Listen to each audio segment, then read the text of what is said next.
Divya Dalat back again with one more video today. Today we are going to learn very easy and yummy sweet which is known as Banana Rasayana. It's a different type. Generally we cut bananas, put sugar and serve in the food.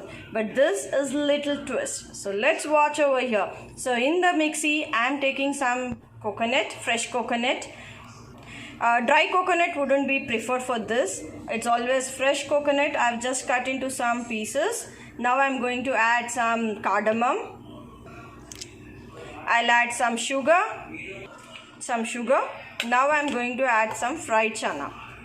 So the taste comes from this magic ingredient, fried chana. So we are going to grind everything and then mix it with banana. So let's go. Chop the bananas. Generally for this I chop it little thick because when you are mixing the powder it gets smushed. So let's start the process. I'll start mixing the powder. This is how the powder looks after it's grounded. This is the powder which has been grounded. Let's start mixing it.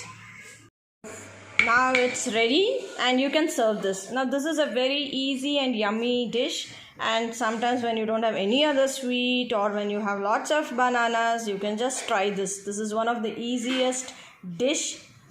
And here I'll just tell you the ingredients quickly. I have taken around 8 bananas, 100 grams sugar, a few pieces of coconut, fresh coconut, 2 pods of ilachi, that's your cardamom, and around 100-150 grams of fried chana. We are ready with our dish. Let's try it. Bye bye.